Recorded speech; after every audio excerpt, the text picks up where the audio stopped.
Assalamualaikum warahmatullahi wabarakatuh.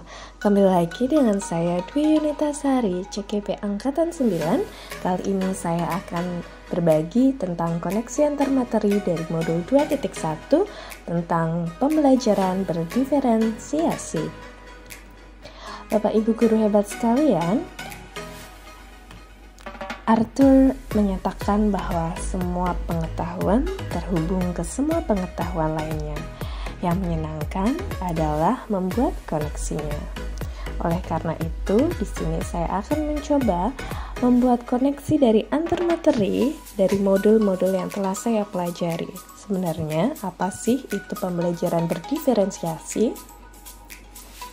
Pembelajaran berdiferensiasi adalah salah satu bentuk metode pengajaran kepada murid yang bisa mengakomodasi kebutuhan dan minat belajar murid yang berbeda-beda, sehingga guru hadir sebagai bentuk keadilan dalam memenuhi kebutuhan belajar murid yang beragam.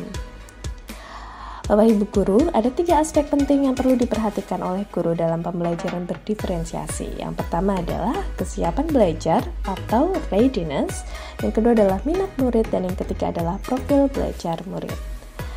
Kesiapan belajar murid adalah kapasitas untuk mempelajari materi, konsep, atau keterampilan baru dari seorang murid. Sedangkan minat murid merupakan keadaan mental yang menghasilkan respon terarah kepada suatu situasi atau objek tertentu yang menyenangkan dan memberikan kepuasan diri. Yang ketiga adalah profil belajar murid.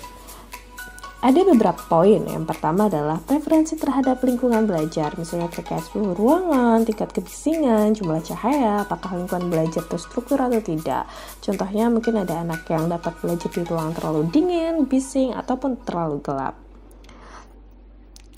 Pengaruh budaya, contohnya adalah santai, terstruktur, pendiam, ekspresif, personal, and impersonal. Yang ketiga adalah preferensi gaya belajar. Gaya belajar adalah bagaimana murid memilih, memperoleh, memproses, dan mengingat informasi baru. Bapak Ibu guru sekalian, bagaimana pembelajaran berdiferensiasi dapat memenuhi kebutuhan belajar murid dan membantu mencapai hasil belajar yang optimal? Jadi, kunci agar pembelajaran berjalan dengan baik adalah guru yang memahami kebutuhan siswa dengan baik. Guru perlu mengumpulkan berbagai informasi tentang apa yang diperlukan oleh siswa dan merancang rencana pembelajaran yang sesuai untuk memenuhi berbagai kebutuhan siswa. Nah, di sini ada beberapa alternatif cara identifikasi kebutuhan belajar murid. Yang pertama adalah mengamati perilaku murid, mengidentifikasi kemampuan awal, review, refleksi dari praktik pengajaran, berbicara dengan guru murid sebelumnya, membaca rapat murid sebelumnya, dan penilaian formatif maupun diagnostik. Nah, berikut ada 3 strategi pembelajaran berdiferensiasi. Yang pertama adalah diferensiasi konten. Diferensiasi konten adalah pendekatan dalam pembelajaran yang melibatkan penyesuaian materi atau informasi yang diajarkan kepada siswa berdasarkan tingkat keterampilan, minat, dan kebutuhan mereka. Sedangkan proses adalah strategi dalam pendidikan yang melibatkan penggunaan berbagai metode, strategi, atau pendekatan pembelajaran yang berbeda untuk memenuhi kebutuhan individu siswa. Hal ini bertujuan untuk menyediakan pengalaman pembelajaran yang sesuai dengan gaya belajar, tingkat keterampilan, minat, dan kebutuhan masing-masing siswa. Selanjutnya adalah produk. Diferensiasi produk adalah suatu konsep dalam pendidikan yang melibatkan pembuatan tugas, proyek, atau penilaian yang berbeda untuk siswa berdasarkan kemampuan, minat, dan kebutuhan mereka. Jadi, bagaimana keterkaitan antara materi pada dalam modul 2.1 pembelajaran berdiferensiasi dengan modul lain di program guru penggerak? Nah, Bapak Ibu guru sekalian, di sini saya telah membuat rangkuman hubungan antar modul yang telah saya pelajari.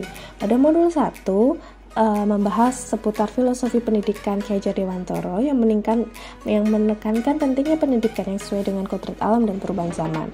Modul 1.2 membicarakan nilai-nilai dan peran guru penggerak. Modul 1.3 menekankan visi guru penggerak, dan modul 1.4 membahas tentang budaya positif. Sehingga dapat ditarik kesimpulan bahwa untuk dapat melakukan pembelajaran berdiferensiasi, guru harus bisa memenuhi kebutuhan belajar murid sesuai kodrat alam dan zaman sesuai dengan filosofi KHD. Implementasi ini bisa menjadi wujud upaya prakarsa perubahan untuk menyukseskan visi sekolah. Sekian materi antarkoneksi modul 2.1. Wassalamualaikum warahmatullahi wabarakatuh.